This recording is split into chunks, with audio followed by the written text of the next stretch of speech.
Onze jonge vliegende reporters hebben weer een leuk item gekozen. Dit keer over een kinderpostzegelactie. En dit is voor een goed doel. Hallo, de kinderpostzegelactie is weer begonnen. De kinderen van de Sint-Bavo Berenburg ten Drieklank zijn weer hard bezig om kinderpostzegels te verkopen voor het goede doel.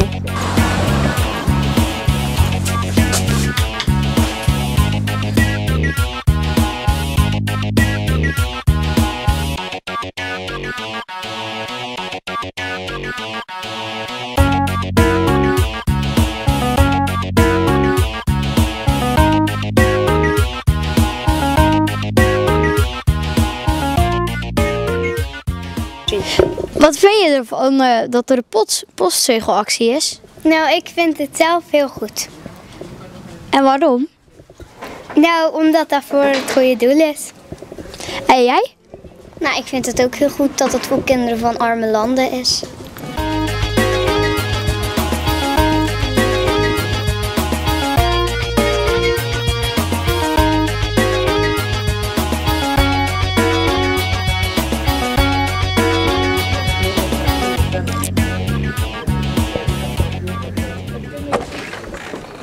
Hallo, goedemiddag. Wilt u kinderpostzegels kopen? Oh, graag. Welke heb je allemaal? U kunt hieruit kiezen. Kaartjes en postzegels. Ja. Dit is vliegend. Ik heb ook een pen. Als ik die kan vinden.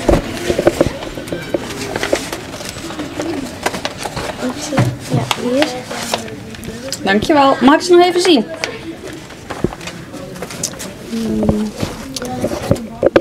Kaarten en zet kinderpostzegels. Ik ga hem voor je invullen.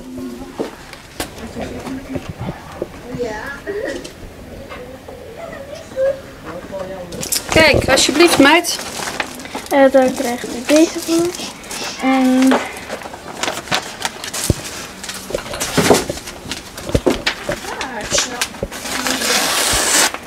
deze. En dan binnen 6 november en 15 november dan kom ik het brengen. Super, dankjewel. Okay, veel succes verder. Doei. Wat vindt u van de kinderpostzegelactie? Ik vind het een goede actie dat die gedaan wordt door de kinderen in Nederland, voor kinderen in Nederland. Doet u er zelf ook aan mee? Door dingen te kopen? Klopt, ik heb net de postzegels en kaartjes gekocht. En zoals je kan zien zit ook nog de sticker van vorig jaar erop. Weet u waar de opbrengst dit jaar naartoe gaat? Nee, ik weet niet welk doel het dit jaar specifiek is. Maar ik weet wel dat het een goed doel is voor kinderen. Vindt u dat goed, dat het nu voor kinderen is? Ja, zeker weten. Kinderen zijn toch heel belangrijk. Dit was het dan weer. Bedankt voor het kijken naar Kikker TV. Doei! Tijdens het Eenhoorn Festival wordt op zaterdag 21 september op de Markt in Oostburg een DJ-contest georganiseerd. Elke DJ krijgt de ruimte om een set van 20 tot 30 minuten te draaien. Vervolgens gaat de jury bestaande uit de DJ's uit de streek. In beraad wordt de winnaar bekendgemaakt. De winnaar mag vervolgens een uur lang draaien op de masterparty.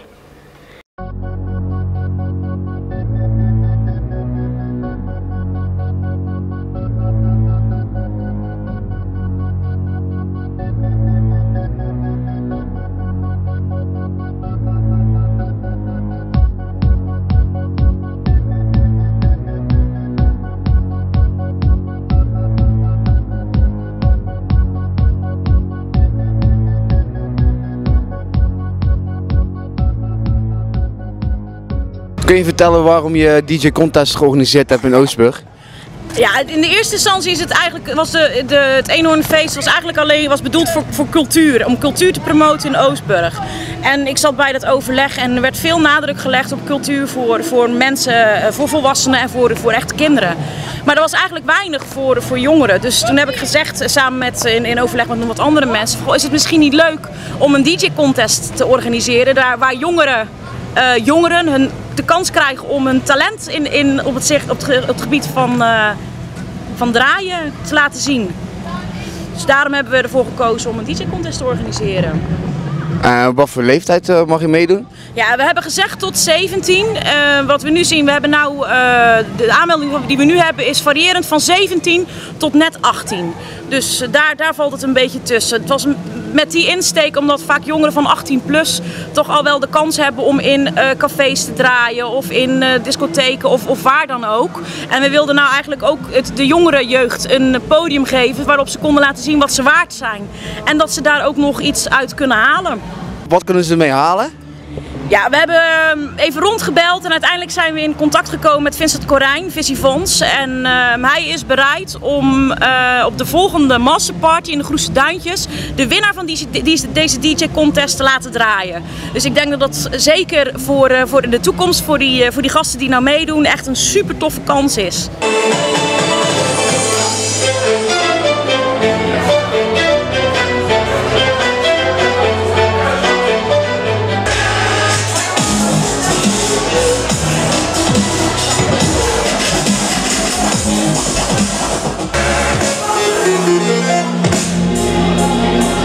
Ik ben Flip Wijk. Ik heb meegedaan aan de DJ-contest hier in Oostburg, een festival.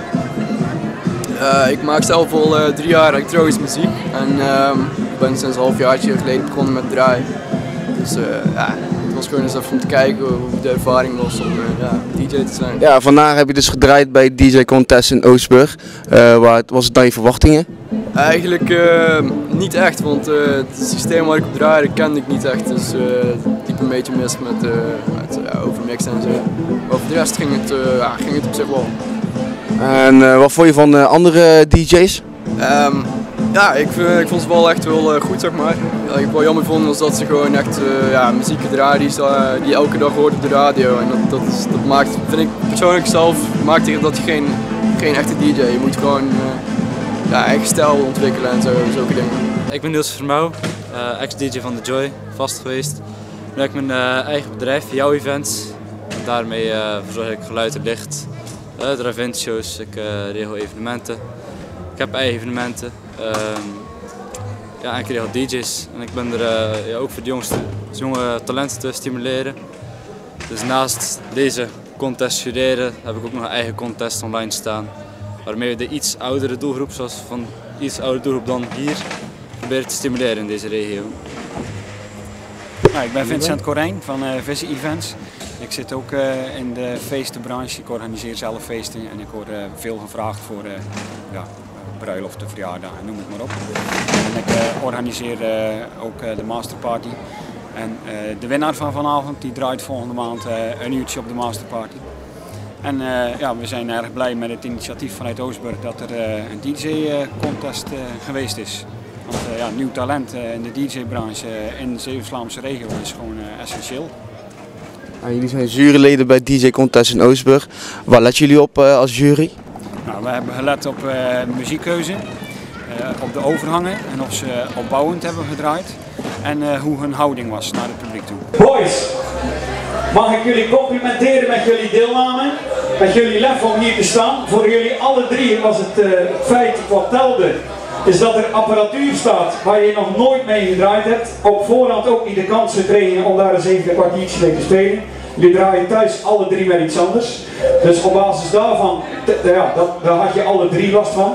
Voor ons was het ontzettend lastig om dan daaruit een keuze te maken. De keuze die hebben we wel gemaakt, die gaat Niels zo meteen vertellen. Ik ga nog even een kleine tip meegeven.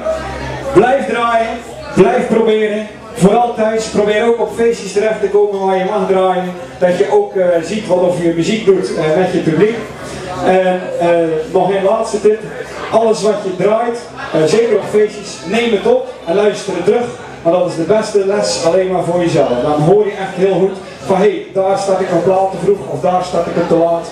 Dus dat is een tip voor thuis.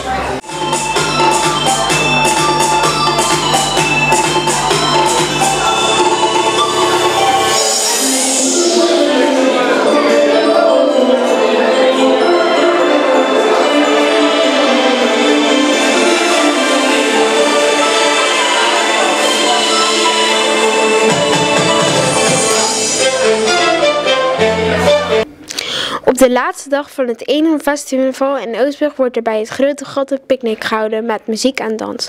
Ook wordt de publiekswinnaar en de ontwerpwedstrijd voor het verfraaien van de rotonde bekendgemaakt.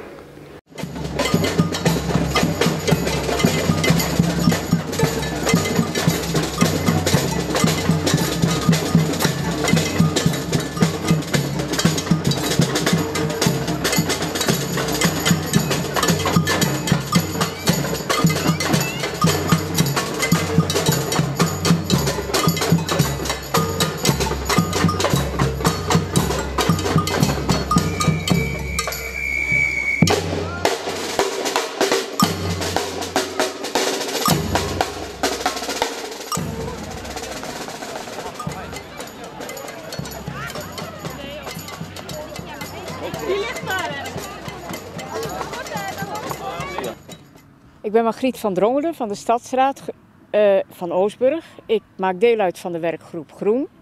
De werkgroep Groen zet zich in, dat is heel duidelijk, om het centrum van Oostburg groener te maken.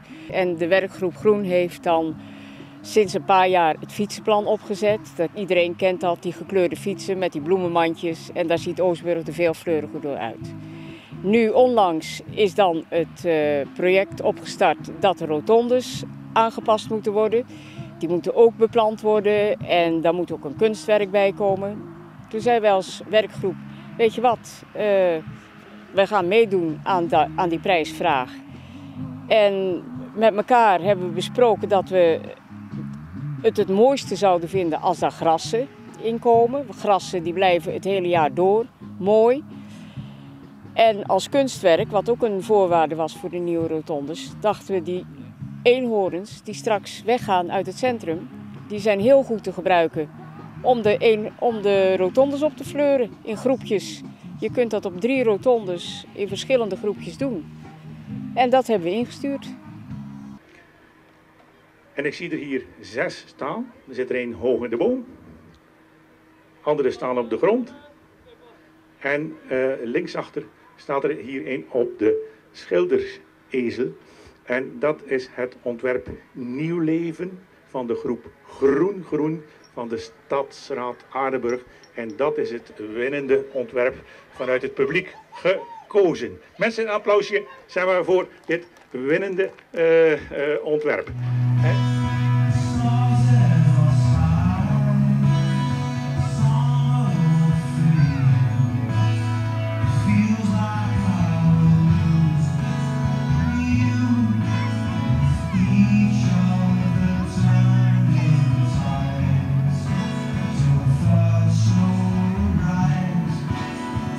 Yo no soy marinero, yo no soy marinero, soy capitán, soy capitán, soy capitán. Mararamba, mararamba, mararamba, mararamba.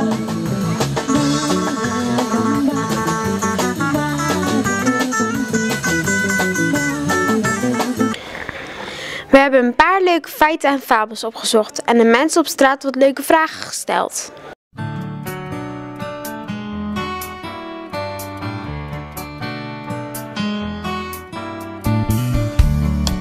Rode wijn is gezond. Feit of fabel? Fabel. Fabel. Fabel? Feit, maar in mindere mate. Feit. Er zitten stoffen in die veroudering van ons lichaam remmen. Wel met mate. Een smoothie is gezonder dan een cola light. Feit of fabel?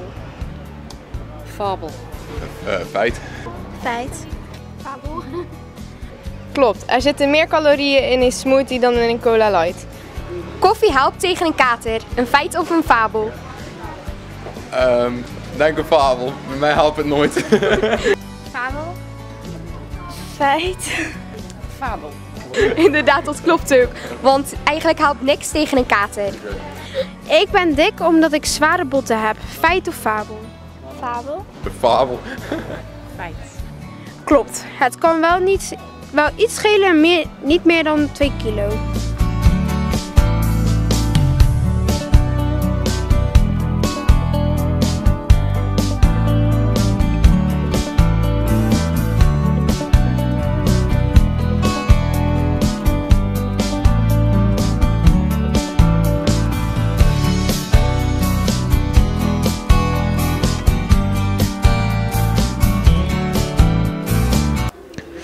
In het Lereltheater in Oostburg werd op vrijdag 20 september 2013 het sprookje van de eenhoorn van Taal Damen opgevoerd.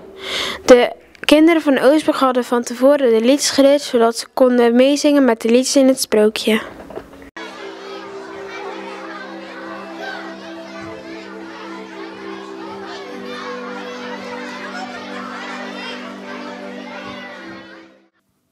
Duizend jaar geleden. Zo lang geleden, dat kun je je bijna niet voorstellen. En toch was toen ook hier zo, precies waar jullie zitten, was toen ook al een stadje. Dat toen ook al Oostburg heette. En zoals ik al zei, de wegen waren modderig. En het was ook een beetje een moeilijk leven in Oostburg. Want Oostburg, daar waren vaak overstromingen. En dat kwam doordat Oostburg toen nog aan de zee lag. Oostburg had nog een haven. Een haven met boten. En die boten die legden daaraan om hun spullen te verkopen. Ze voelde haar hart bonzen in haar keel. Daar was ineens een paardachtige gestalte. Met inderdaad een hoorn op zijn neus. Zo'n dier had ze nog nooit gezien. Maartje ging snel met haar rug tegen de eikenboom staan. Tegen de oude eikenboom. Ze kroop erachter en keek heel voorzichtig om het hoekje.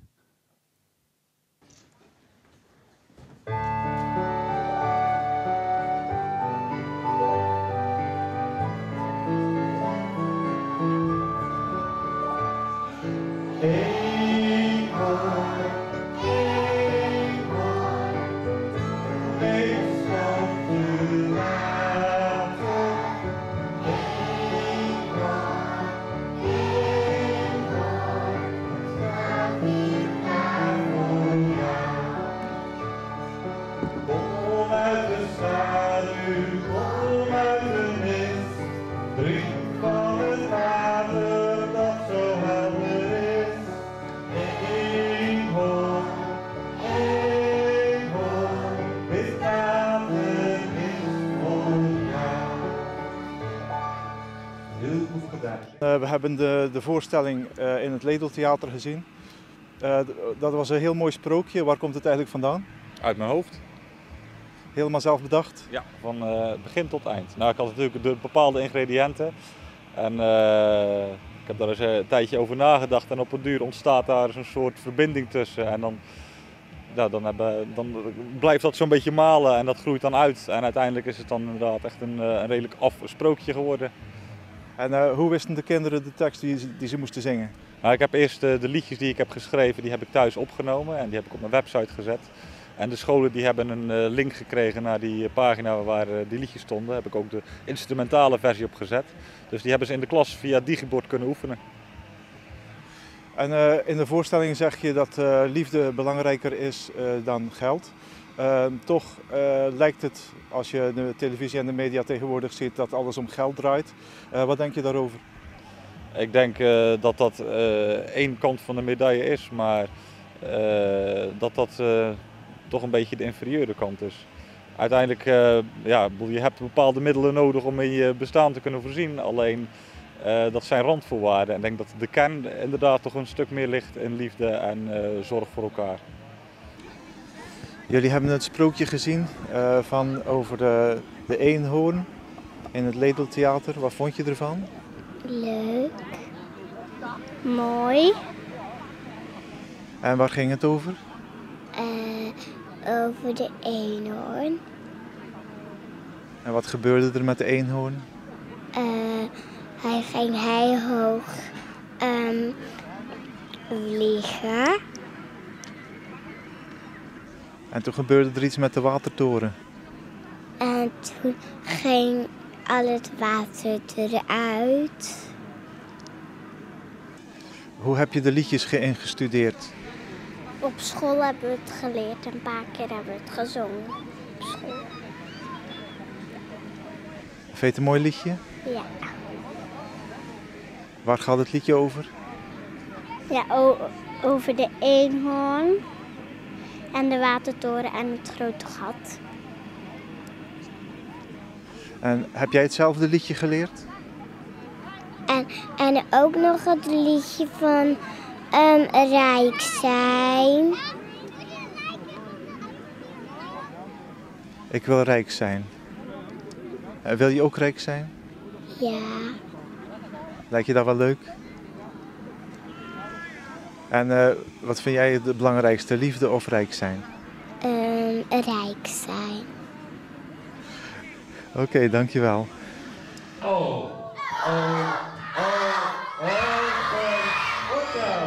Staat je in deze verdwijnt. Waar de eenhoorn zijn we vol met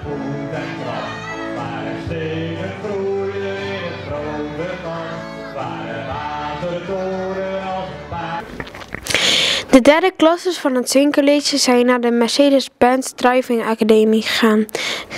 Daar kregen ze allemaal tips over rijden onder invloed, spullen op de hoedenplank enzovoort.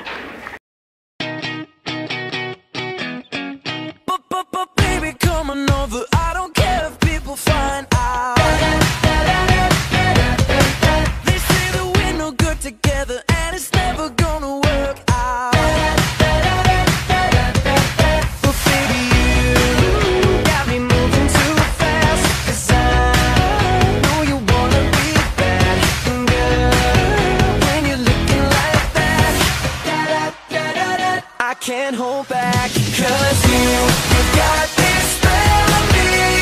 I don't know what to believe. Kiss you once, now I can't leave. 'Cause everything you do is magic. But everything you do is magic. Zijn jullie wel eens passagier in een auto? Wat? Passagier in een auto. Bij de boze smiley, de wat minder vrolijk, schrijf je op wat je niet prettig vindt als je in een auto zit. So let them take a picture, spread it all around the world now. I wanna put it on my record, I want everyone to know now. But baby, you got me moving too fast, 'cause I know you wanna be bad. Girl, when you're looking like that, I can't hold back, 'cause you got this spell on me. I don't know what to believe. Kiss you once, now I can't leave. 'Cause everything you do is magic. But everything you do is magic.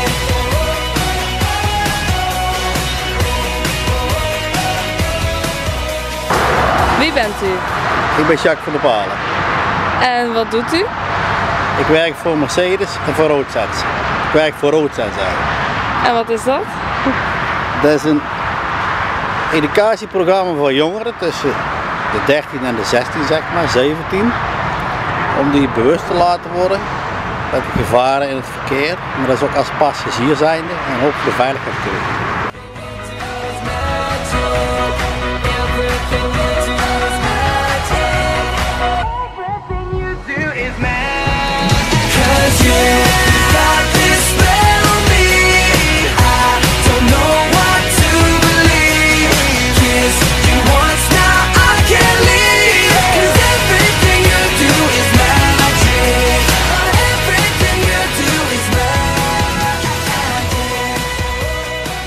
Wie bent u en wat doet u?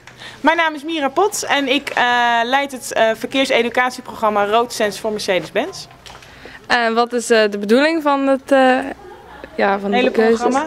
Wat wij eigenlijk doen is dat wij jongeren van 14 tot 17 jaar proberen bewust te maken van hun rol in het verkeer als passagier.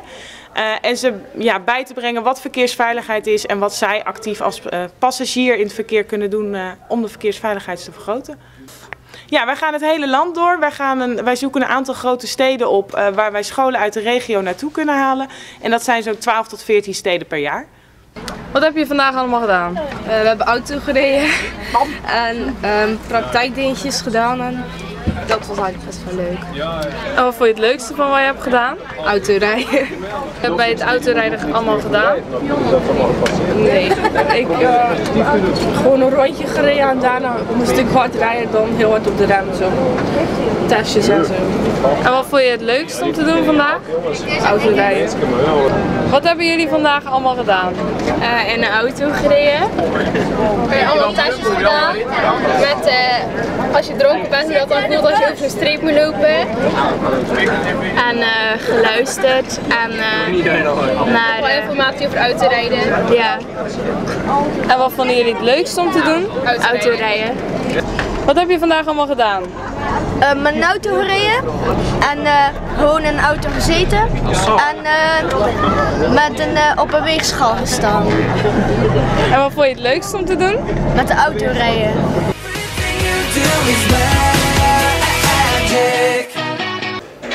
Tijdens het Eenhoorn Festival wordt op zaterdag 21 september op de markt in Oostburg van een DJ-contest georganiseerd.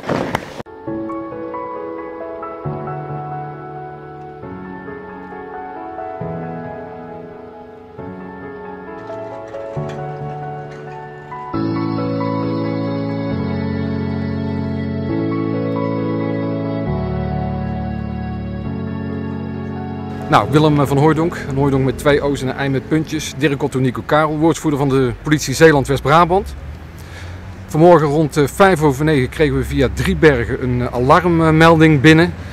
Iemand gaf telefonisch door via 112 dat hij iemand had neergeschoten hier in IJsendijk. Nou, dat was natuurlijk direct aanleiding om ambulances, traumaheli en politie te waarschuwen.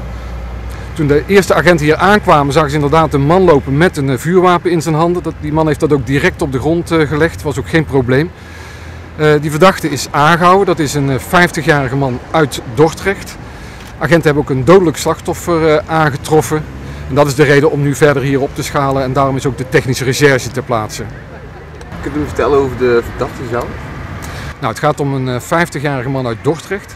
De identiteit van het slachtoffer die staat op dit moment nog niet vast. We hebben daar wel een vermoeden van wie het mogelijk zou kunnen zijn, maar we willen dat eerst zeker weten. Er zal ook een juridische confrontatie moeten plaatsvinden en natuurlijk moet eerst de familie ook in kennis gesteld worden. En we zullen natuurlijk ook uitgebreid onderzoeken wat de eventuele relatie is tussen de verdachte en het slachtoffer, want dat is ook op dit moment nog niet bekend. In ieder geval is het wel zo dat de technische recherche hier met 4 regisseurs ter plaatse onderzoek aan het instellen is. Tactische regisseurs kijken hier ook verder in de buurt. Ja, en helaas voor de tankshophouder hier is het ook noodzakelijk om de weg afgesloten te houden voor het onderzoek. Hoe lang duurt het onderzoek nog? Ja, precies weet ik dat niet, maar ik denk dat het nog enkele uren kan duren. Oudere mensen in IJsendijk worden er bewust van gemaakt hoe gevaarlijk de dode hoek kan zijn. Een dag vol leerzame punten en om te kijken vanuit de ogen van een vrachtwagenchauffeur.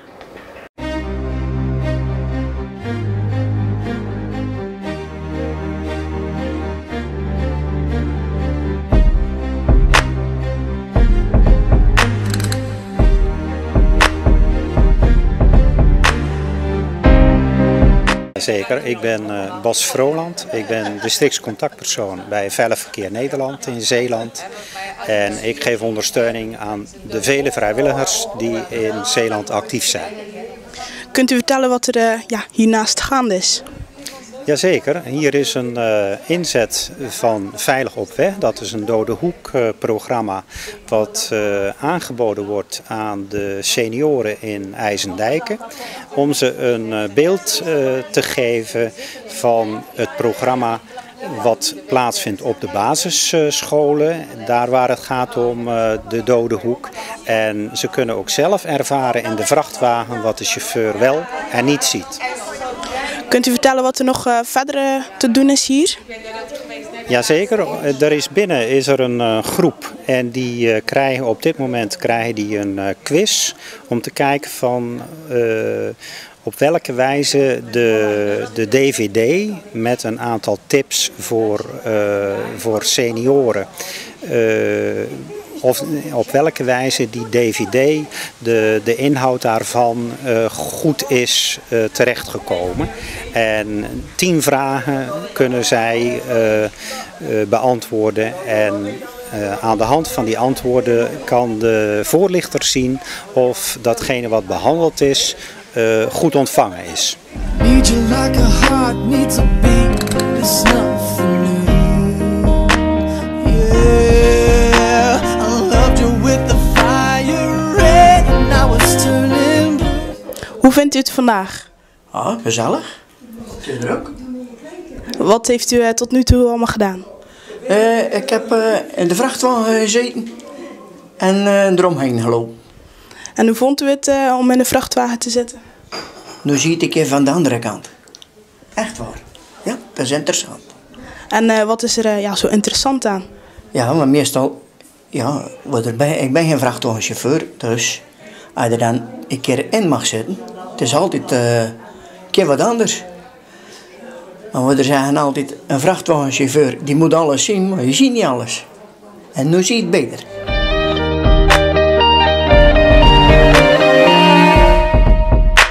It's too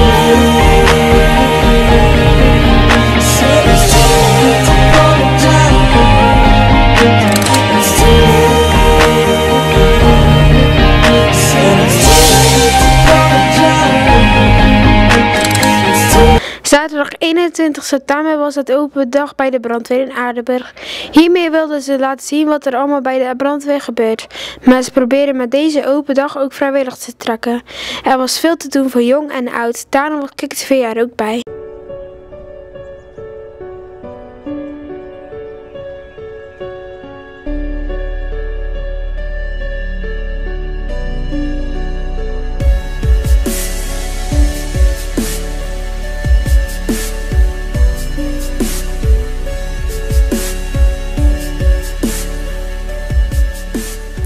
Het is vandaag open dag in Aardenburg. En waarvoor dient deze open dag? Nou, de open dag is eigenlijk een beetje tweeledig. We doen de open dag voor de bevolking van Aardenburg. Om eens te laten zien wat we allemaal in huis hebben. Aan materieel en personeel. Aan de andere kant is het voornamelijk ook voor ons om een stukje werving te doen. Om nieuwe collega's erbij te krijgen bij de brandweer. En wat voor mensen hier graag komen? Ja, we zijn eigenlijk op zoek naar mannen en vrouwen tussen de 20 en 40 jaar. Die gemotiveerd zijn, enthousiast zijn en in goed teamverband kunnen werken. En wat is er allemaal te doen op deze open dag vandaag? Er is eigenlijk van alles te doen. We hebben een beetje een interactief programma voor zowel jong als oud. Mensen kunnen bijvoorbeeld zelf eens in een ruimte lopen die gevuld is met rook. En hoe dat is te ervaren om met ademlucht daarin te lopen. Mensen kunnen zelf met hydraulisch redgereedschap werken. Zelf aan auto's knippen, fietsen knippen. Er zijn ook voldoende waterspelletjes voor kinderen. Een kleurwedstrijd hebben en verschillende demonstraties van alles.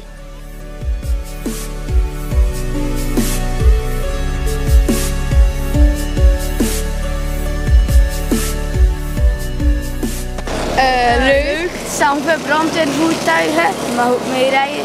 Dus, en leuke activiteiten ook, om mee te doen en zo. En wat hebben jullie allemaal gedaan hier?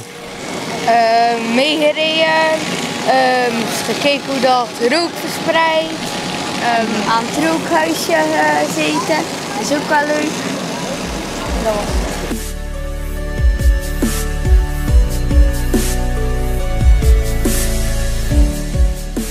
Wat legt u vandaag uit op de open dag? Ik doe voorlichting geven over brandpreventie. Brandpreventie gaat erom de mensen waarschuwen over de gevaren in de woning op het gebied van brandveiligheid. Met name de aanwezigheid van rookmelders is van levensbelang in geval van brand. Wat leg ik uit? Van waarom een rookmelder, hoe je een rookmelder moet plaatsen en wat of de mogelijke gevaren zijn op het ontstaan van brand in een woning. TV is bijvoorbeeld in brand gegaan en je ziet, boven ligt er iemand te slapen. Nou, hier hebben we het trappenhuis. Het trappenhuis op dat moment is nog redelijk rookvrij, totdat die brand wat groter wordt en op een gegeven moment de deur doorbrandt. Vervolgens zie je dat die rook zich gaat verplaatsen richting de bovenverdieping, waarop in dat geval een meisje ligt te slapen. Die gaat bedwelmd worden door koolmonoxide, omdat ze geen rookmelder in feite in de woning hebben. Hadden ze wel een rookmelder in de woning, in het trappenhuis, dan worden ze gewekt door deze rookmelder en kunnen ze nog op tijd de brandweer alarmeren in feite.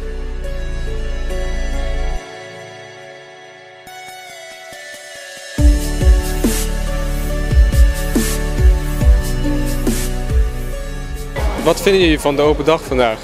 Ja, fantastisch. Ze hebben hier, de brandweer heeft hier alles uit de kast gehaald om te laten zien wat ze allemaal doen. En ja, we zijn net in die hoogwerker geweest, 30 meter hoog. En dan kun je een keer helemaal rond Aardenburg kijken. Dat is echt fantastisch. En zou jij ook brandweer willen worden? Nee. Nee, lijkt je dat niet zo leuk? Nee. En hoe vond jij het daar in die hoogwerker? Leuk. Ja, wat zag je allemaal? De Kerktoren. En wat vind je ervan dat dit wordt gehouden? Ja, goed natuurlijk. Ze doen dit om vrijwilligers te krijgen bij de brandweer. Ze hebben mij natuurlijk ook een vraag gesteld van is er niks voor jou? Ik zeg ja, ik zou, als je het een paar jaar terug had gevraagd, dan had ik niet moeten over nadenken, had ik direct gedaan. Ik had al brandweer willen worden. Maar ik doe nu al zoveel vrijwilligerswerk, dat gaat er gewoon niet bij. Maar het is natuurlijk een spectaculair iets, zonder meer.